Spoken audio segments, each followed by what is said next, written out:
Hello all.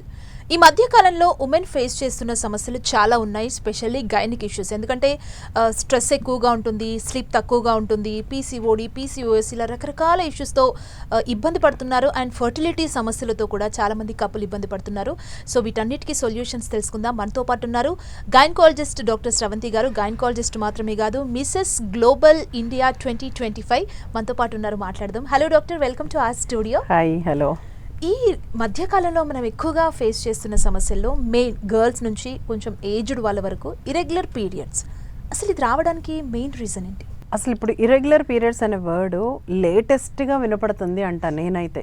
Because మేము చదువుకున్న రోజుల్లో కంటే 20th century తర్వాత ఫాస్ట్గా drastic changes I can say. This is because of the man made mistakes. అవి ఏంటో మనకు తెలుసు. వాటిల్లో ఇంపార్టెంట్ ఏంటి? చెట్లు నరికేయడం, సో ఆక్సిజన్ పోయింది. No proper healthy diet. So మనకు తెలుసు మనం తినే జంక్ ఫుడ్ అయితే ఏంటి, ఇర్రెగ్యులర్ టైమింగ్స్ అయితే ఏంటి, ఆయిలీ ఫుడ్ అయితే ఏంటి. We are very much interested for the తినకూడని పదార్థాలకు మీద మనకి విపరీతమైన ఇంట్రెస్ట్. థర్డ్ పాయింట్ ఏంటి? ఎక్సర్సైజే లేదు, నో ఎక్సర్సైజ్. ఫోర్త్ పాయింట్ ఏంటి? ఇష్టం వచ్చినట్టు మందులు వాడేయడం, ఏదొచ్చినా మందులు. పీరియడ్ రావద్దంటే మందులు, పీరియడ్ కావాలంటే మందులు, ప్రెగ్నెన్సీ వద్దంటే మందులు, ప్రెగ్నెన్సీ వచ్చిన దాన్ని పోగొట్టే, ఎట్లా అంటే అసలు ఇష్టం పిచ్చి పిచ్చి మందులు.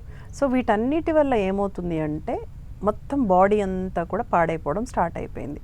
First sensitive part in the body అంటే ఓవరీ, అండాశయం. సో అండాశయం దెబ్బతింటుంది, చాలా సెన్సిటివ్. మగవాళ్ళల్లో స్పర్మ్ ఎంత సెన్సిటివో ఆడవాళ్ళల్లో అండం అంత సెన్సిటివ్. అండాశయం సెన్సిటివ్, అండాశయం నుంచి వచ్చే హార్మోన్స్ సెన్సిటివ్. అన్నీ కూడా ఆ విషయస్ సైకిల్లో పడిపోయి first foremost the irregular cycles first మనకు వచ్చేది. దాంతోపాటు హెవీ బ్లీడింగ్, నెలకి రాకుండా 4 నెలలకు 5 నెలలకి రావడము, దానివల్ల ఒబేసిటీ రావడము, దానివల్ల హెయిర్ ఫాల్ అవ్వడం, అన్ని కాన్సిక్వెన్సెస్ ఒకదాని బట్టి ఒకటా దాని. This is all vicious cycle. Okay. And as a గైనకాలజిస్ట్గా మీ దగ్గరకు వచ్చే పేషెంట్స్లో టాప్ 5 ప్రాబ్లమ్స్, రెగ్యులర్గా ఈ ప్రాబ్లమ్స్తో ఈ జనరేషన్లో వస్తున్న టాప్ 5 ప్రాబ్లమ్స్ అంటే ఏం చెప్తారు? ఫస్ట్ మనం అనుకున్నట్టు ఇర్రెగ్యులర్ పీరియడ్స్. ఆ ఇర్రెగ్యులర్ పీరియడ్స్ ఇప్పుడు డిఫరెంట్గా, రెగ్యులారిటీ లేకపోవడానికి ఇర్రెగ్యులర్. అదే ఎనీథింగ్ ఈజ్ ఇర్రెగ్యులర్. ఎనీథింగ్ అంటే 10 రోజులకు రావడం ఇర్రెగ్యులరే, 3 రోజులు బ్లీడింగ్ అవ్వాల్సింది 10 రోజులు అవుతున్నా ఇర్రెగ్యులరే, సరిగ్గా కాకపోయినా ఇర్రెగ్యులరే. అంటే కొంతమందికి మరీ హాఫ్ డే హాఫ్ ప్యాడ్ అవుతుంది, దట్ ఈజ్ ఆల్సో ఇర్రెగ్యులర్. కొంతమంది క్లాట్స్ పడడం irregular. So these are all menstrual problems. Irregular period కంటే మెన్స్ట్రువల్ ఒకటి. సెకండ్ పాయింట్ ఇన్ఫర్టిలిటీ, అంటే పిల్లలు లేకపోవడం. టాప్ 5లో నేను ఇది చెప్తున్నాను. ఇన్ఫర్టిలిటీ టాప్ 1 అని కూడా అనొచ్చు, ఇప్పుడు అంత భయంకరం అయిపోయింది. ఇంకొకటి ఏంటి? ఇది వైట్ డిశ్చార్జ్. చాలామంది పాపం చెప్పుకోలేరు వైట్ డిశ్చార్జ్. తర్వాత ఏంటి? టాప్ 5లో అమ్మాయిలకి ఇబ్బంది పడేవి ఏంటంటే వెజనల్ ప్రాబ్లమ్స్, అంటే ఇచ్చింగ్ అని, చిన్న చిన్న పాస్ట్యూల్స్ లాగా రావడము అండ్ మంట రావడము, అలాంటివి. తర్వాతది అందరికీ ఉండే ప్రాబ్లం, ఏజ్ లిమిట్ లేకుండా యూరినరీ ప్రాబ్లం లేడీస్లో. అంటే యూరిన్లో మంట, దురద, ఎక్కువసార్లు యూరిన్ పోవడము. సో ఇవి నేను టాప్ 5లో ఇవి చెప్పగలను. అంటే నా రెగ్యులర్ క్లినిక్లో compulsory daily I will see 5 to 10 people. Okay. And ఇంకొకటి ఏంటంటే పీసీఓడి, పీసీఓఎస్, ఈ రెండింటికి డిఫరెన్స్ ఏంటి? వీటి వల్ల వచ్చే నష్టం ఏంటి?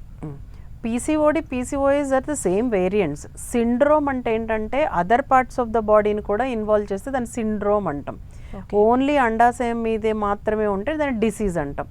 పీసీఓడి అంటే పాలీసిస్టిక్ ఓవేరియన్ డిసీజ్. పాలీసిస్టిక్ అంటే చిన్న నీటి బుడగలు. తెలుగులో మనకు అమ్మ నీ అండాశయం మీద నీటి బుడగలు వచ్చినాయని చెప్తాం. సో అండాశయం మీద చిన్న నీటి పొక్కుల్లాగా వచ్చేదాన్ని పాలీసిస్టిక్ ఓవేరియన్ డిసీజ్ అంటాం. దాన్నే సిండ్రోమ్ అంటే ఏంటి? టాప్ టు బాటమ్, అంటే హెయిర్ ఫాల్, చర్మం పాడైపోవడము, యాక్ని అంటే మగవాళ్ళలాగా అన్వాంటెడ్ హెయిర్, లావ్ అయిపోవడము, అంత ఒంటి మీద అంత చారలు రావడము, అన్ని రకాలు, అంటే టాప్ టు బాటమ్ ఇన్వాల్వ్ అయితే దాన్ని ఒక సిండ్రోమ్ అంటాం. యూజువల్గా మోర్ దాన్ 1 సిస్టమ్ ఇన్వాల్వ్ అయితే దాన్ని సిండ్రోమ్ అంటాం. రెండు ఒకటే వేరియంట్స్. పీసీఓడి కంటే PCOS is the higher stage. So ఇది ఎందుకు వస్తుంది అంటే ఆల్రెడీ చెప్పాం, లైఫ్ స్టైల్. అంటే మనం లైఫ్ స్టైల్ని మార్చేసాం. రెగ్యులర్గా పాతకాలంలో అమ్మలు లాగా లేదు మన లైఫ్ స్టైల్. మీరు ఫస్ట్ పాయింట్ ఏమన్నారు? స్ట్రెస్. స్ట్రెస్ ఒకటి అండ్ ఎన్విరాన్మెంట్. ఈ రెండిటిల్లో మనము మన లైఫ్ స్టైల్ అంతా పాడు చేసేసరికి మన బాడీ కూడా పాడైపోయింది. So this is the life style disease. PCOD అనేది లైఫ్ స్టైల్ డిసీజ్. మనం లైఫ్ స్టైల్ సరిగ్గా లేకపోవడం అంటే డైటరీ హ్యాబిట్స్, పడుకునేది, మొబైల్ ఎక్కువ చూడడము, ఎక్సర్సైజ్ లేకపోవడము, ఎక్కువ స్ట్రెస్ తీసుకోవడము, ఈ అన్నిటినీ కలిపి లైఫ్ స్టైల్ డిజార్డర్ అంటాం. So that is PCOD. And ఇంకొకటి ఏంటంటే ఇప్పుడు మెన్స్ట్రువల్ కప్స్ అని చాలామంది యూజ్ చేస్తున్నారు. కొంతమంది అదంటే భయపడుతున్నారు. అంటే అది వాడడం మంచిదా లేదా, దాని మీద అవేర్నెస్ తగ్గుతుందా పెరుగుతుందా అనేది మీరు చెప్తారా? మెన్స్ట్రువల్ కప్స్ అనేది ఒక ఎవల్యూషన్ అంతే. అంటే మనకు ఫస్ట్లో క్లాత్స్ పెట్టుకునేవాళ్ళం, తర్వాత స్లోగా ప్యాడ్స్కి వచ్చాము. ఇవన్నీ ఇన్కన్వీనియంట్, అంటే డ్రెస్ అంటడము లేకపోతే చేంజ్ చేసుకోవడానికి ఇబ్బంది పడ్డము. సో ఇవన్నీ హయ్యర్. ఇప్పుడు మొబైల్ని ల్యాండ్లైన్ నుంచి మనం సెల్ ఫోన్కి రాలేదా, దాంట్లో చేంజెస్ అంటే మనకి అప్గ్రేడ్ అవుతూ ఉన్నప్పుడు మన వాళ్ళు తొందరగా తీసుకోలేరు. అంటే మొబైల్స్ తీసుకున్నంత ఫాస్ట్గా ఇట్లాంటి వాటిని తీసుకోలేరు. మెన్స్ట్రువల్ కప్స్ అనేవి అమ్మాయికి ఒక ఇబ్బందికరమైన పరిస్థితి నుంచి తీసుకొని బయటికి రావడానికి పెట్టిన ఒక మంచి ఇన్స్ట్రుమెంట్. బట్ ప్రాపర్గా యూజ్ చేయడం రావాలి. అంటే నాలెడ్జ్ ఉండాలి. దాన్ని how to use, how to clean, when to remove, అంటే దాన్ని ఏ విధంగా మనం మళ్ళీ తీసుకొని క్లీన్ చేసుకో అది తెలిసి ఉండాలి. సో డెఫినెట్లీ మంచిది, హెల్ప్ఫుల్. దానివల్ల మనకు వచ్చిన ఇబ్బందే లేదు. కాకపోతే దాన్ని ప్రాపర్గా యూజ్ చేయకపోతే, ప్రాపర్గా క్లీన్ చేయకపోతే కొన్ని ఇన్ఫెక్షన్స్ వస్తాయి. బట్ డెఫినెట్లీ చాలా చాలా హెల్ప్ఫుల్ అందులో వర్కింగ్ ఉమెన్కి. పీరియడ్స్ ఆగిపోవడానికంటే ఇంట్లో ఏ చిన్న అకేషన్ వచ్చినా, పూజ ఉండని, టెంపుల్కి వెళ్ళని, వాట్ ఎవర్ ఏదైనా టాబ్లెట్స్ వేసేసుకుంటే సరిపోద్ది అని చెప్పి ఎక్కువగా యూత్ ఈ మధ్యకాలంలో వాడుతుందంటే, రేపొద్దున మనం గుడికి వెళ్ళాల్సిన అకేషన్ లేకపోయినా చిన్న పార్టీ ఉన్నా కూడా స్టమక్ పెయిన్ వచ్చేస్తుంది, ఇబ్బంది అవుతుంది, పోస్ట్ పోన్ టాబ్లెట్స్ వేసుకుంటారు. అసలు దీనివల్ల ఎఫెక్ట్ ఎంతవరకు ఉంటుంది? నేను ఇది చాలామంది వస్తుంటారు చిన్న వాటికి కూడా పోస్ట్ పోన్మెంట్. అంటే నేను అన్నాను, ఈ ట్యాబ్లెట్స్ రాని జనరేషను ఎలా చేశారు? పెళ్ళిళ్ళు చేసుకోలేదా, ఫంక్షన్స్ చేసుకోలేదా, పూజలు చేసుకోలేదా? ఇప్పుడు మీరు ఎందుకు అంత ఇన్సిస్ట్ చేస్తున్నారు? మీకు ఒక న్యాచురల్ ప్రాసెస్ని ఆపుతుంది అంటే అది డెఫినెట్గా హార్మ్ఫుల్. అది గుర్తుపెట్టుకోండి. ఏదైనా మనం నేచర్ని ఆపుతున్నాము అంటే అది హార్మ్ఫుల్లే. ఏది నేచర్ని ఆపొద్దు. చెట్లను కొట్టేస్తున్నాం, నేచర్ని ఆపుతున్నాం కాబట్టి మనకు హార్మ్ఫుల్. ఇది కూడా అంతే. వచ్చేదాన్ని రానియండి. ఏమవుతుంది, ఆ రోజు పూజ పోస్ట్ పోన్ అవుతుందో అది చూసుకోవాలి. కానీ సరే ఇంక ఇప్పుడు పెళ్ళిళ్ళు మనకి చాలా బడ్జెట్తో కూడినవి ఏదో ఒకటి అంటే పర్వాలేదు, అంటే అది ఇంకా లైఫ్లో ఒకసారి కాబట్టి. కానీ ప్రతిసారి గుడికి వెళ్ళాలి, ఫంక్షన్స్ ఉండాలి, అది చేయాలి, ఇది చేయాలి, ప్రతి దానికి నేను ఎంతో కౌన్సిలింగ్ ఇస్తున్నాను. You are using high dosage of hormones. అవి ఎప్పటికైనా సైడ్ ఎఫెక్ట్స్ని మీకు ఇప్పుడు చూపించకపోవచ్చు, ఒక ఏజ్ వచ్చాక గర్భసంచి మీద, అండాశయాల మీద విపరీతమైన ప్రభావం చూపిస్తాయి. అవసరమేముంది? సరే పూజ మనకి కాని టైంలో పెట్టుకుందాం, సింపుల్ కదా, అంతే కదా, సింపుల్ కదా. దాన్ని ఎందుకు పోస్ట్పోన్ చేయాలి? పోస్ట్పోన్ చేసిన తర్వాత విపరీతమైన బ్లీడింగ్, మళ్ళీ దానికి మెడికేషన్, తర్వాత కనీసం 2 to 3 months అది రెగ్యులర్ అవ్వడానికి బాడీ చాలా టార్చర్ అనుభవిస్తుంది. ఎందుకంటే మనం మార్చేసాం, దాని రిథమ్ని మార్చేసాం. దాన్ని ఒక సైకిల్ అంటాం, మెన్స్ట్రువల్ సైకిల్, దాన్ని మొత్తం మార్చేసాం. సో అది మళ్ళీ టెన్షన్ పడి మళ్ళీ మార్చుకుంటుంది. ఎందుకు ఇదంతా? మనం అట్లా చెయ్యొద్దు. దానివల్ల గర్భసంచి గడ్డలని, అండాశయాలు సిస్ట్లని, మేబీ సమ్టైమ్స్ తర్వాత మన స్టడీస్లో తెలుస్తాయి వాటి వల్ల ఏమైనా క్యాన్సర్స్ వస్తున్నాయేమో తెలియదు మనకి. ఇంకా అవన్నీ ఇప్పుడు కదా ఇష్టం వచ్చినట్టు వేసేసుకుంటున్నారు. పోస్ట్పోన్మెంట్ ఒకటి, అన్వాంటెడ్ ఒకటి విపరీతమైపోయింది. అన్వాంటెడ్ ప్రెగ్నెన్సీ కిట్లు వేసేసుకుంటున్నారు, ఎవరిని అడగరు, వెళ్తారు మెడికల్ షాప్లో వేసేసుకుంటున్నారు. ఇవి కూడా అంతే పోస్ట్పోన్మెంట్స్. చాలా తక్కువ మంది డాక్టర్స్ దగ్గరికి వచ్చేది. అందరూ మెడికల్ షాప్కి వెళ్ళి ఆ పోస్ట్పోన్మెంట్ అంటే వేసేసుకోవడం.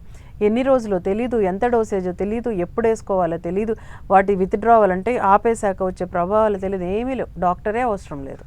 The very very very bad sign ఇది. అండ్ ఇంకొకటి ఏంటంటే ఈ మధ్య ఎక్కువగా మనం వింటుంది యంగ్ కపుల్లో, వర్కింగ్ కపుల్లో ప్రెగ్నెన్సీ పోస్ట్పోన్ అనేది చాలా కామన్ అయిపోయింది. ఒక 2 years 3 years పోస్ట్పోన్ చేసుకుంటాం, ప్లానింగ్ లేదు అని చెప్తున్నారు. అసలు ఇది ఎంతవరకు కరెక్ట్ అంటారు? నేను మొన్న ఒక డిబేట్ కూడా చేశాను, వాదించాను. టైం అనేది చాలా ఇంపార్టెంట్. టైంకి తినాలి, టైంకి పడుకోవాలి, టైంకి చదువుకోవాలి, అలాగే టైంకి పెళ్లి చేసుకోవాలి, పిల్లల్ని కనాలి. So very very very important. ఇప్పుడు జనరేషను కెరియర్ అంటున్నారు, సంపాదించుకుంటే సరే నువ్వు అన్ని డబ్బులన్నీ సంపాదిస్తావు. ఎట్లా సంపాదిస్తావు? 1-2 సంవత్సరాలు సంపాదిస్తావా? కాదు కదా. You will take minimum 5 to 10 years. అంత సంపాదించిన తర్వాత నీ బాడీ సహకరిస్తుందా?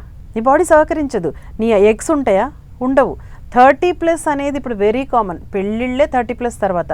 మళ్ళీ మేము 1 year మేము ఎంజాయ్ చేయాలి, మాకు అది ఇది మా కోరికలు, మేము ట్రిప్పులకి వెళ్ళాలి, వీ వాంట్ అవర్ అదంటే లోన్లీనెస్, భార్యాభర్త ఉండాలి, ఇప్పుడే పిల్లలా అంటున్నారు.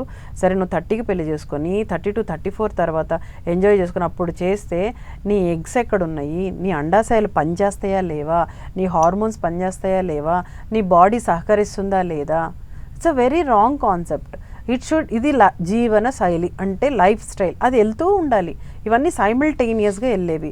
ఇప్పుడు మనం పాతకాలంలో చూస్తే అందరూ అన్నీ చేసేవాళ్ళు, బట్ టైం దానిపాటికి అది వెళ్తూ ఉంటుంది. అంటే చదువుకుంటూ ఉంటాము, పిల్లల్ని కంటూ ఉంటాం, మేబీ కొంచెం డిలే అవుతుందేమో, కానీ టైంకి పిల్లలు ఇప్పుడు ఫర్ సపోజ్ మీరు 35 తర్వాత పిల్లల్ని కంటే మీరు 50 వచ్చేసరికి వాళ్ళు చిన్న పిల్లలు ఉంటారు.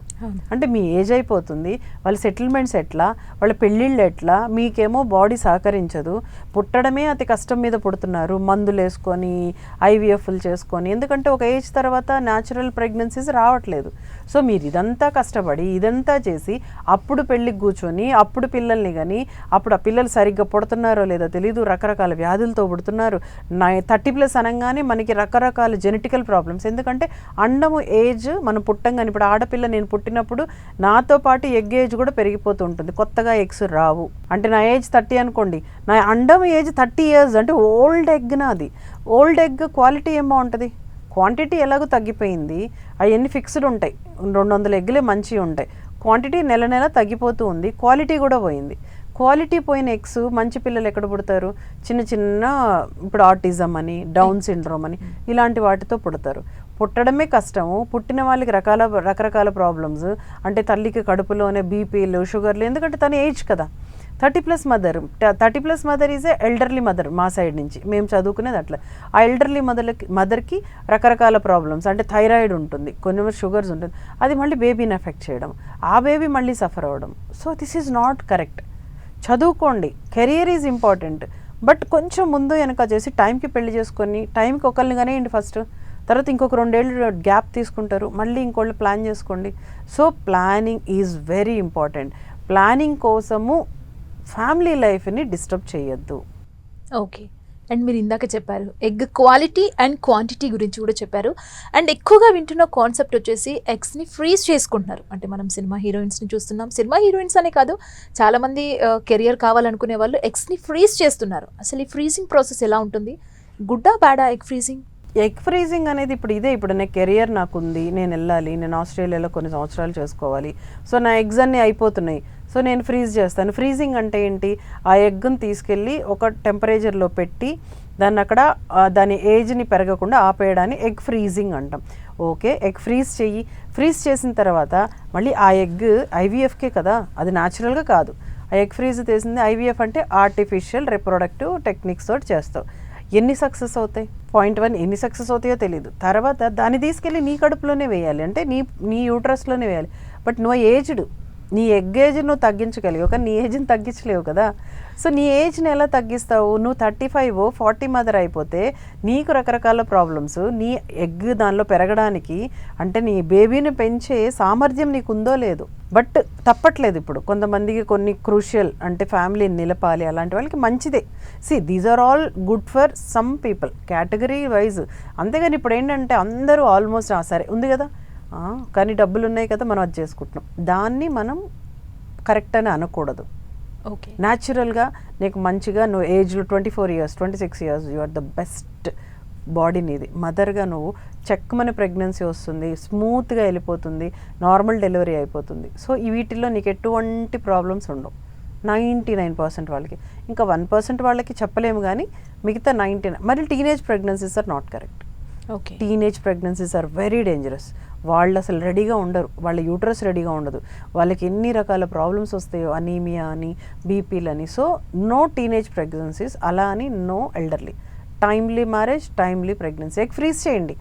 కొన్ని కారణాలు, అంటే కొంతమంది ఉంటాయి క్యాన్సర్స్తో బాధపడేవాళ్ళు, కొన్ని ఉన్నాయి వ్యాధులతో బాధపడేవాళ్ళు, కొన్ని ఎక్స్ట్రీమ్ వాళ్ళకి egg freezing is good, but it is not like ఫ్యాషన్లా చేయొద్దు. ఓకే. అండ్ ఈ మధ్యకాలంలో అన్ప్లాన్డ్ ప్రెగ్నెన్సీ వచ్చినప్పుడు నో మాకు ఈ ప్రెగ్నెన్సీ వద్దు అని చెప్పి కూడా డాక్టర్స్ని కన్సల్ట్ అవుతున్న వాళ్ళు కూడా ఉన్నారు. అసలు ఇది ఎంతవరకు కరెక్ట్?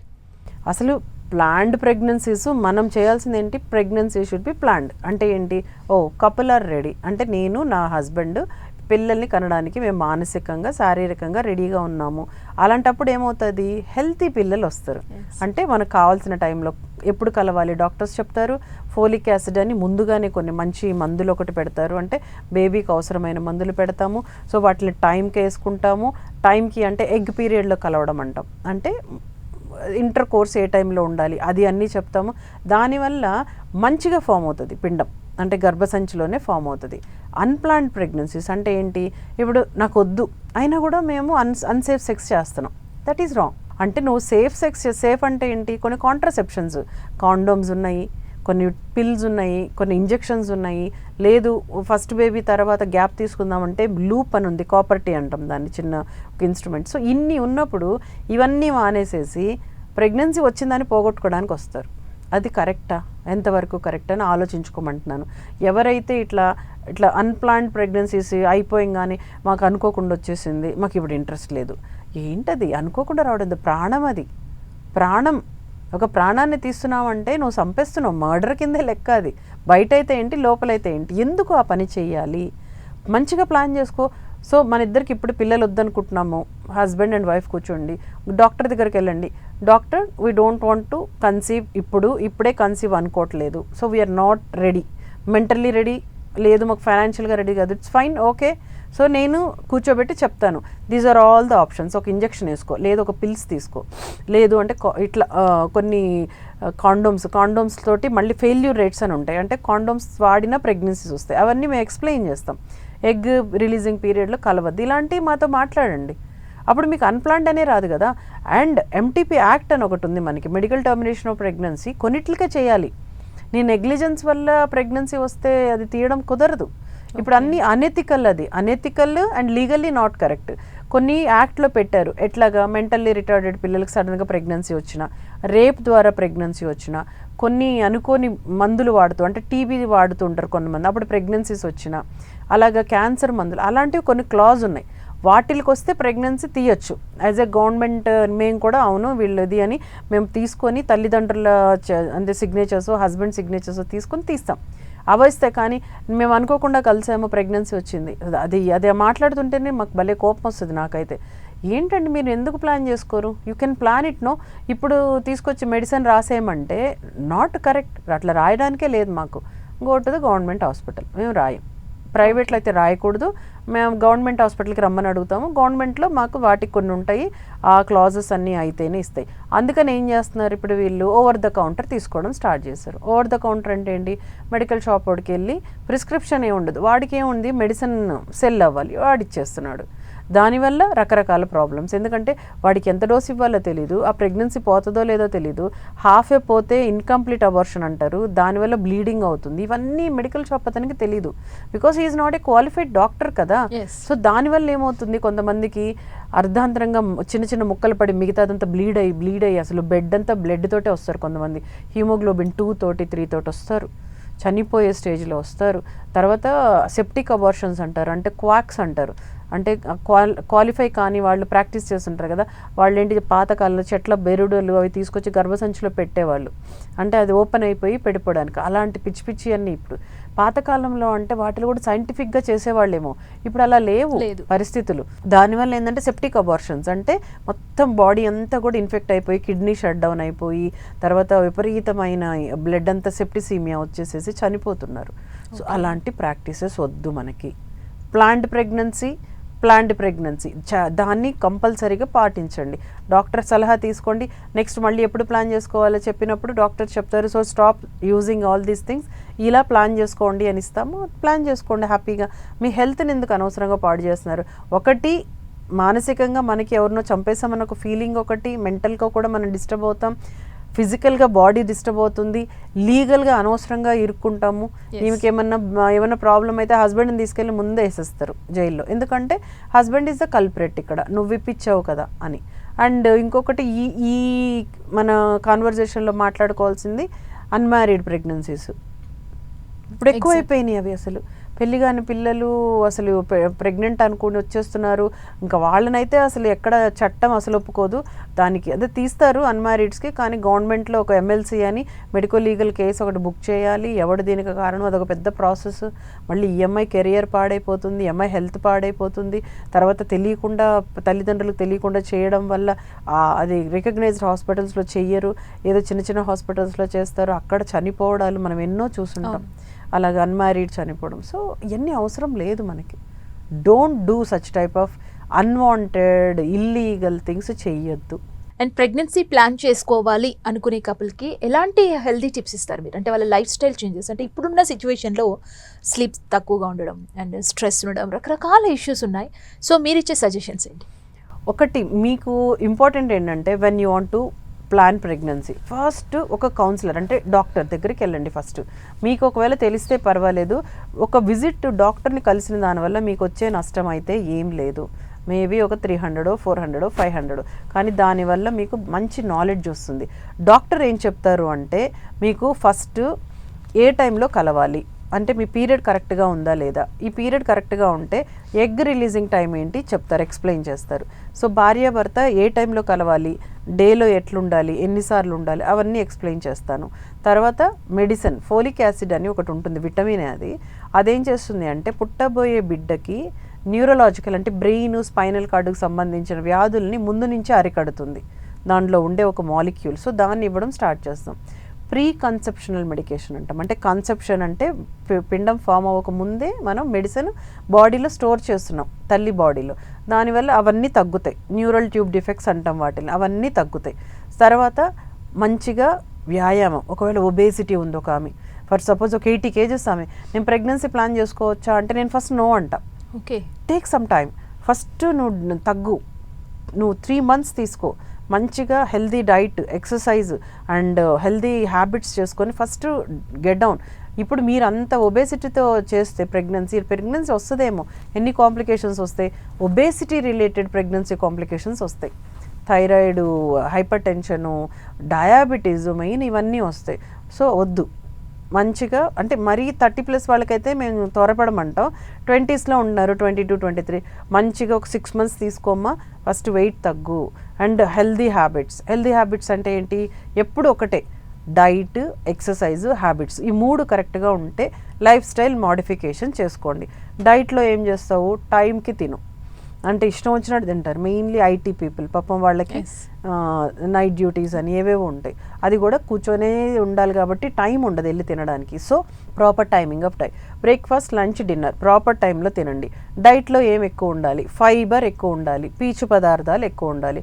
అంటే లైక్ కీరా, క్యారెట్ ఇట్లాంటి పచ్చి కూరగాయలు, ఫ్రూట్స్ అంటే మనకి పీచుగా ఉండేవి, వాటిలో సిట్రస్ ఫ్రూట్స్ మెయిన్లీ, పపాయ ఇలాంటివి మంచి ఫ్రూట్స్ని తినమండి. Fibre diet. దాని తర్వాత ఆకుకూరలు ఎక్కువ తినాలి, గ్రీన్ లీఫీ వెజిటబుల్స్. డైట్లో ఇవి చెప్తాం. తర్వాత ప్రోటీన్ చెప్తాం, ప్రోటీన్ డైట్ ఎక్కువ తినాలి. మనం ఎక్కువ ఏం తింటాం, కార్బోహైడ్రేట్స్, ఫ్యాట్ తింటాం. ఎగ్జాక్ట్లీ. అట్లా తినొద్దు. వాటిని కట్ షార్ట్, కార్బోహైడ్రేట్స్ని తీసేసేయండి, ఫ్యాట్ కొంచెం ఉండనియండి, ప్రోటీన్ ఎక్కువ ఉండాలి. మనం ప్రోటీన్ డైట్ని ఎక్కువ, మంచి ప్రోటీన్ డైట్స్ మనకైతే అవైలబిలిటీ బోల్డ్ ఉన్నాయి ప్రోటీన్స్, అవన్నీ వాడండి. So protein, fibre, liquid. ఇంకోటి ఏం చేస్తారంటే బయట ఆఫీస్లో ఎక్కడ వాష్రూమ్కి వెళ్ళాల్సి వస్తుందోనని వాటర్ సరిగ్గా తాగరు. That is wrong. వాటర్, మంచినీళ్ళు అనేది అసలు సర్వవ్యాధి నిరోధక శక్తి ఉండేది, అది మంచిది. సో టాక్సిన్స్ అన్నిటినీ అది తోసేస్తుంది. So minimum 4 liters of liquids, anything. పోనీ నేను నీళ్ళే తాగలేనంటే మేక్ సమ్, మనకి ఇప్పుడు డిటాక్స్ వాటర్స్ అని వస్తున్నాయి, అంటే కీరా వేసుకొని మంచిగా ఉంటుంది కదా, చియా సీడ్స్ వేసుకోవచ్చు, లేకపోతే సినమమ్ పౌడర్ చాలా మంచిది, అలాంటి వాటర్ ప్రిపేర్ చేసుకోండి ఇంట్లో. లేదు సింపుల్ మజ్జిగ చేసుకోండి, ఏమన్నారు, థిన్ మజ్జిగ, మంచిగా అంత సాల్ట్ వేసుకొని, లేకపోతే ఓఆర్ఎస్ ఇంట్లోనే ప్రిపేర్ చేసుకోవచ్చు కదా, వాటర్ తీసుకొని కొంచెం షుగర్, కొంచెం సాల్ట్ వేసుకుంటే అది ఓఆర్ఎస్ అయిపోతుంది. అలాంటి సొల్యూషన్స్ మినిమం 4 liters తీసుకోవడం కంపల్సరీ. డైట్లో ఇవి పాటించాలి. అండ్ నట్స్ అంటాము, మనకు తెలుసు, డ్రై ఫ్రూట్స్ బాగా తినమంటాము, అలాంటివి తింటూ ఉండాలి. తర్వాత మిల్క్ మంచిది, సో దాన్ని కూడా తాగాలి. ఏదో ఒక్క పూట అయినా మిల్క్ తాగాలి. కాఫీలు, టీలు తాగండి అలవాటు అయిన వాళ్ళు, కానీ మిల్క్ మీద కాన్సన్ట్రేట్ చేయండి. వెరీ ఇంపార్టెంట్ వచ్చి యోగట్, పెరుగు అనేది మంచిది. ప్రోబయోటిక్ అది. ఓకే. ప్రోబయోటిక్ అంటే యాంటీబయాటిక్స్ అవసరమే పడదు ఇది కానీ తింటే, పెరుగు తింటే. సో కంపల్సరీ పెరుగు తినడం అలవాటు చేసుకోమంటాను నేను. ఫ్యాట్ ఉండదు. ఇప్పుడు మనకి అన్నీ ఉన్నాయి, ఫ్యాట్ లేని పాలు దొరుకుతున్నాయి. సో నువ్వు బరువు పెరగద్దు, మంచిగా ఫ్యాట్ లేని పాలతోటి పెరుగు చేసుకో, మంచిది. సో డైట్ అయిపోయిందా, ఎక్సర్సైజ్. మెయిన్ ల్యాకింగ్ వచ్చి ఎక్సర్సైజ్. అంటే కూర్చొని సెడెంటరీగా చేసి fat accumulate. Daily 2 hours compulsory exercise, make it a habit. 2 hours 1 hour active exercise చేయండి. అంటే పరిగెత్తడము, స్కిప్పింగ్, స్విమ్మింగ్, ఏదో ఒకటి, సైక్లింగ్. మేము ఎక్కడికి వెళ్ళలేం కాదు, మీ ఇంటి పైన స్కిప్పింగ్ చేయి. అది పోతే యోగా ఒక 1 hour, అంటే స్లో ఎక్సర్సైజ్, అంటే బాడీ ఫ్లెక్సిబిలిటీని పెంచుకుంటూ స్లోగా ఫ్యాట్ని బర్న్ చేస్తుంది. సో ఈ ఎక్సర్సైజ్ ప్యాటర్న్స్ తర్వాత మంచిగా స్ట్రెస్లెస్గా ఉండడానికి ధ్యానం, మనకి మెడిటేషన్. స్ట్రెస్ ఉండొద్దు. స్ట్రెస్ ఉండడం వల్ల కొన్ని హార్మోన్స్, మంచి హార్మోన్స్ని చంపేసి చెడ్డ హార్మోన్స్ వస్తాయి. సో దానికోసం ఏం చేయాలి, హార్మోన్స్ని పెంచుకోవాలి, ఎండార్ఫిన్స్ని మనం రిలీజ్ చేయాలి.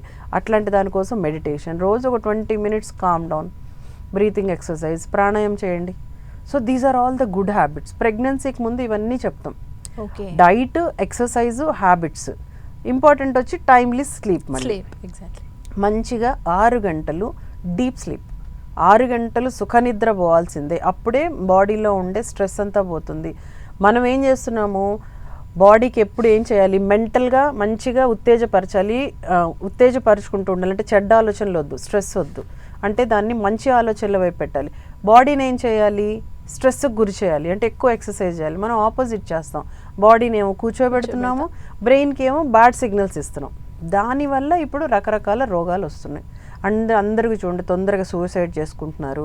చంపాలి, చంపించుకోవచ్చు, 2 ఎక్కువైపోయినాయి. చచ్చిపోవడం ఎక్కువైపోయింది, చంపేయడం ఎక్కువైపోయింది. దిస్ నెగటివ్ క్వాలిటీస్ పెరిగిపోతున్నాయి. బికాజ్ అవన్నీ పోబట్టి పాజిటివిటీని పెంచుకోవాలి బాడీలో. సో ప్రెగ్నెన్సీ ప్లాన్ వాళ్ళకి మేము ఇవన్నీ చెప్తాం. So go for all these things. ఇంకా వెరీ ఇంపార్టెంట్ వచ్చి భార్యాభర్తలు అన్యోన్యంగా ఉండడం. ప్రెగ్నెన్సీ ప్లాన్ అంటే ఏదో మెకానికల్గా వెళ్ళామా, సెక్స్ చేసామా కానే కాదు. It is a emotional bonding. ఆ పాప లోపల ఏదైతే పిండం వస్తుందో దానికి ఫస్ట్ నుంచే అంత మంచి మనం ఇవ్వాలి ఎన్విరాన్మెంట్. భార్యాభర్తలు మంచిగా ఉండాలి, కలిసి మాట్లాడుకోవడం, డిస్కస్ చేసుకోవడం. ప్రెగ్నెన్సీ ప్లాన్ కూడా ఎమోషనల్ బాండింగ్గా ఉండాలి ఎప్పుడు కూడా. ఏదో ఈసారి అయిపోయిందా, ప్రెగ్నెన్సీ వచ్చిందా, అట్లా కాదు. So they should be like A emotional bonding in between the wife and husband. So ఇవన్నీ చెప్తాం కూర్చోబెట్టి కౌన్సిలింగ్లో. ఓకే. అండ్ ఇంకొకటి ఏంటంటే డాక్టర్, ప్రెగ్నెన్సీ కన్ఫర్మ్ అయిన తర్వాత షుగర్ అటాక్ అవుతుంది అండ్ కొంతమందికి థైరాయిడ్ కూడా అటాక్ అవుతుంది. అది ప్రెగ్నెన్సీ అంటే బేబీ వచ్చేసిన తర్వాత అది పోతుందా, లేదంటే అది కంటిన్యూ అవుతుందా ఆ మదర్కి? కొంతమందికి ఏమో కంటిన్యూ అవుతుంది. ఇప్పుడు థైరాయిడ్ అనుకుందాం, ప్రెగ్నెన్సీలో వచ్చే థైరాయిడ్ కొంతమందికి వెళ్ళిపోతుంది, కొంచెం ఒక 20% వాళ్ళకి అలాగే ఉండిపోతుంది, ప్రెగ్నెన్సీలో వచ్చింది. కానీ కొంతమందికి థైరాయిడ్ అనేది ప్రెగ్నెన్సీ ముందు నుంచే ఉంటుంది. ఇంకా అది మేబీ డోసేజ్ పైకి కిందకు అవుతుంది కానీ అది పోదు. షుగర్ విషయానికి వస్తే ప్రెగ్నెన్సీలో వచ్చే షుగర్ని జెస్టేషనల్ డయాబెటీస్ అంటాం. అంటే ప్రెగ్నెన్సీలో వచ్చినది 50% వెళ్ళిపోతుంది. 50% వాళ్ళు మాత్రం దాని అలాగే కంటిన్యూ అయిపోయి టైప్ 2 డయాబెటీస్లోకి వెళ్ళిపోతారు వాళ్ళు. సో ఇప్పుడు ఏదన్నా కూడా జెనెటికల్ రిలేటెడ్ ఉండొచ్చు. ఇప్పుడుండే డెవలప్మెంటల్ అంటే మన బాడీ ఒబేసిటీ, స్ట్రెస్ రిలేటెడ్ అయి ఉండొచ్చు. థైరాయిడ్ బికాజ్ ఆఫ్ మన సాల్ట్, మనం అయోడిన్ లేని సాల్ట్ తింటున్నాము దానివల్ల. సో ఇవన్నీ ముందు నుంచే మనం కానీ జాగ్రత్త పడ్డామంటే వీటి నుంచి బయటపడవచ్చు. జెనెటికల్లీ వచ్చే వాటిని ఏం చేయలేం. మంచి జీన్స్, మన తరతరాల నుంచి వచ్చే జీన్స్ ఉంటే వాళ్ళు కొంతమంది షుగర్ డెవలప్ చేస్తారు, పర్ఫెక్ట్ బాడీ ఉంటుంది, ఎక్సర్సైజ్ చేస్తూ ఉంటారు, పాపం వాళ్ళకు కూడా అటాక్ అవుతుంది. బట్ మనం ఎప్పుడు నిష్పత్తి చూసుకోవాలి. 100లో ఎంతమందికి ఏమి చేయకపోయినా వస్తుంది, ఎంతమందికి ఏం చేస్తే వస్తుందని. కొంతమంది అంటారు ఆమె 100 kg ఉంది, ఆమెకు ప్రెగ్నెన్సీ రాలేదా అంటారు. But you have to take this risk calculations తీసుకోవాలి. 100లో ఒకళ్ళో ఇద్దరో రిస్క్ లేకుండా వెళ్తారు, బట్ 99 members రిస్క్ కదా. నువ్వు వాళ్ళ గురించి ఒక్కళ్ళ గురించి నువ్వు ఎగ్జాంపుల్ తీసుకోవద్దు. Always you have to take majority ఎలా ఉంది. సో థైరాయిడ్ రాకుండానే ముందే చూసుకో. వచ్చిన తర్వాత ప్రెగ్నెన్సీ అయిన తర్వాత మేము రెగ్యులర్గా చెప్తాం, ఈ చెకప్స్ చేసుకోండి. బ్లడ్ చెకప్ చేసుకుంటూ ఉంటే either it will go down, అంటే డోసేజ్ 100 mcg తీసుకునే వాళ్ళకి 50 or 25 అవసరం పడుతుంది. కొంతమందికి అసలు అవసరం కూడా పడదు. అట్లనే వదిలేయకుండా మళ్ళీ 3 monthsకో 6 monthsకో డిపెండ్స్, ఆ పేషెంట్ డిపెండ్స్ అని చూసి చెప్తాం. నువ్వు మళ్ళీ చేసుకోమ్మా, థైరాయిడ్ చేసుకుంటూ ఉండు, ఫ్రీక్వెంట్గా చేసుకుంటూ ఉండు, అది పోతూ లేదు అంటే ఇంకా తర్వాత స్లోగా 1 ఇయర్కి అలా చేసుకోమంటాం. సేమ్ షుగర్స్ అప్పుడు ఏంటి, ప్రెగ్నెన్సీలో వచ్చే షుగర్స్కి కొంతమందికి ఇన్సులిన్ పెట్టాల్సి వస్తుంది, కొంతమంది ట్యాబ్లెట్స్ పెడతాం. సో ఇన్సులిన్ డోసేజ్ని పైకి కిందకి చేసుకుంటూ డెలివరీ అయిన తర్వాత సడన్గా తీసేయకుండా వాటిని మళ్ళీ క్యాలిక్యులేట్ చేసుకుంటూ, కొంతమందికి కొంచెం 6 వీక్స్ 7 వీక్స్ అయ్యాక పూర్తిగా అవసరం పోతుంది, వాళ్ళకి కూడా చెప్తాం ఎవ్రీ 15 డేస్కి ఒకసారి షుగర్స్, స్లోగా 3 మంత్స్ తర్వాత మళ్ళీ 1 మంత్ తర్వాత మళ్ళీ 2 మంత్లు, అలాగా సడన్గా ఏది ఆపకూడదు. నాకు ఈ మధ్య ఇప్పుడు లేదు, షుగర్ లేదని ఆపేసాం అనుకోండి, 6 మంత్స్ తర్వాత చూస్తే అది హయ్యర్ లెవెల్లో ఉంటుంది. So that is bad. So కొంతమందికి ఇంకా అలాగే కంటిన్యూ అవుతుంది. సో లో డోస్లో చెప్పి, మందులు చెప్పి, కౌన్సిలింగ్ ఇచ్చి, డైట్ మార్చి, మీరు ఎక్సర్సైజ్ చేయండి, ఇవన్నీ కొత్తవి ఏమన్నా వాళ్ళకి అలవాట్లు ఏమన్నా లేనివన్నీ మనం కొత్త అలవాట్లు ఏమైనా ఉంటే అవి నో అని చెప్పి, అంటే కొంతమంది సడన్గా డెలివరీ తర్వాత ఏదేదో వాటికి అడిక్ట్ అయిపోతారు. సో నో, అవన్నీ వద్దు, అలాంటివన్నీ చెప్పి మార్చాలి. అంతేగాని లేదు అని మానేయకూడదు, అట్లని కంటిన్యూస్గా వేసుకోకూడదు. కొంతమంది చూసుకోకుండా షుగర్ టాబ్లెట్లు వేసుకుంటుంటారు, దట్ ఈస్ చాలా డేంజరస్. సడన్గా షుగర్లు పడిపోయి వాళ్ళు షాక్లోకి వెళ్ళిపోతారు, హైపోగ్లైసిమిక్ షాక్ అంటాం. సో అలా కూడా చేయకూడదు. Okay doctor. అండ్ ఈ మధ్యకాలంలో ఎక్కువగా మనం చూస్తున్నాం, ముహూర్తం పెట్టించుకొని డెలివరీ చేయాలని హాస్పిటల్స్కి వెళ్తున్నారు. మీరు ఫేస్ చేశారా? దీని మీద మీ ఒపీనియన్ ఏంటి? చాలా ఈ మధ్య కాలంలో అది కూడా చెప్తున్నాను కదా, ఈ మధ్య ఎందుకు అంటున్నామంటే 20th సెంచరీ వచ్చాక అన్నీ మాకే ఏంటిది అన్నట్లు అయిపోతుంది. నార్మల్ డెలివరీస్కి నో, ఫస్ట్ అమ్మాయిలు మాకు నొప్పులు వద్దు, మత్తిచ్చి డెలివరీ చేయండి, ఎందుకంటే పెయిన్ వద్దంటున్నారు. ఎవరి తప్పు అంటే ఇది కూడా ఏంటంటే పేరెంట్స్ ఏంటంటే బాగా ప్యాంపర్ చేసేసి వాళ్ళని, అంటే ముద్దుగా పెంచేసి, కాలు కింద పెట్టనీయకుండా పెంచేసి వాళ్ళని అట్లాగా సెన్సిటివ్గా చేసేసరికి చిన్న ఇంజెక్షన్కి భయమే, నార్మల్ డెలివరీ అంటే భయం. కానీ normal delivery is a bone. Normal delivery అంటే న్యాచురల్గా మనకి ఒక దేవుడు మనకు ఒక ఇది ఇచ్చాడు, దాన్ని మనం ఎందుకు పోగొట్టుకోవాలి? దాని తర్వాత మీరు కంపేర్ చేస్తే నార్మల్ డెలివరీ అయిన మదర్స్, సిజేరియన్ మదర్స్కి చాలా తేడా ఉంటుంది. ఆ బాడీ ఇది కానీ, ఒబేసిటీ అయితే ఏంటి, వాళ్ళ ఫ్లెక్సిబిలిటీ అయితే ఏంటి, తర్వాత బ్యాక్ పెయిన్ కంప్లైంట్స్, అసలు చాలా తేడా ఉంటుంది. So always go for the natural things. So వీటిల్లో మాకు చాలా ఇబ్బంది కలిగేది ఏంటంటే ముహూర్తాల డెలివరీలు ఎవరిని చేంజ్ చేయలేం, ఎవరి లైఫ్ని ఎవరిని చేంజ్ చేయగలం, ఆల్రెడీ అంతా రాసేసి ఉంటుంది. సో మనం ఏంటంటే ఇది సెల్ఫ్ సాటిస్ఫాక్షన్, ఏదో ఒక ఆనందం, మనమే ఏదో సృష్టించినట్టు. బట్ ఇట్ ఈస్ రాంగ్, అవసరమే లేదు, కూడదు మేము అట్లా చేసుకుంటామనేది ఇట్స్ ఫైన్, మేమైతే తప్పు అనం. కానీ గవర్నమెంట్లో అయితే కుదరదు అది వాళ్ళకి, సో ప్రైవేట్లో చేయించుకోండి. But that is not correct. Go for the natural deliveries. Natural అంటే vaginal deliveries, they are very good, బేబీకి మంచిది, మదర్కి మంచిది. ముహూర్తాలు చేసుకోవచ్చు, కానీ దానివల్ల మదర్కి చాలా సర్జికల్ కాంప్లికేషన్స్ అంతా వస్తాయి. బెటర్ ఈ టైంలో మేము ఫస్ట్ కౌన్సిలింగ్ నేను 7th మంత్ నుంచి ఎంకరేజ్ చేస్తూ ఉంటా, నార్మల్ డెలివరీకి ప్రిపేర్ అవ్వండి అంటే మెంటల్గా ప్రిపేర్ అవ్వాలి. బాడీ ప్రిపేర్ అవ్వడం కంటే ఆ పెయిన్ని తట్టుకోవాలి అనేది మెంటల్గా ప్రిపేర్ అయితే ఇట్స్ ½ an hour పెయిన్, తర్వాత happy. So don't go for ఆ ముహూర్తాలు, సిజేరియన్లు, దానికి వెళ్ళొద్దు. సిన్సియర్గా రిక్వెస్టింగ్ ఏంటంటే మీకు సహజ డెలివరీలు చాలా ఇంపార్టెంట్. సో ప్లీజ్ మీరు దానికే కష్టం ఉంటుంది ఆ టైంలో మాత్రమే, తర్వాత ఫ్యూచర్ అంతా కంఫర్టబుల్గా ఉంటారు. కరెక్ట్గా మీరు ప్లాన్ చేసి ముహూర్తంలో డెలివరీ చేసుకున్న వల్ల వచ్చే యూజ్ అయితే ఏమీ ఉండదు. ఎవడు ఎలా రాసి ఉంటే అలా జరుగుతుంది, మనం ఎవడి రాతల్ని మార్చలేము. Okay, thank you doctor Sravanthi garu, చాలా విషయాల్ని తెలియజేశారు అండ్ యంగ్ కపుల్కి కూడా మీరు మంచి సజెషన్స్ ఇచ్చారు. Thank you so much doctor. Thank you అమ్మా, thank you very much. So viewers చూసారు కదా, డాక్టర్ శ్రవంతి గైనకాలజిస్ట్ నుంచి మనం చాలా సజెషన్స్ని తెలుసుకున్నాం. ఇది వాళ్ళ స్పెషల్ ఇంటర్వ్యూ. చూస్తూనే ఉండండి 10 TV.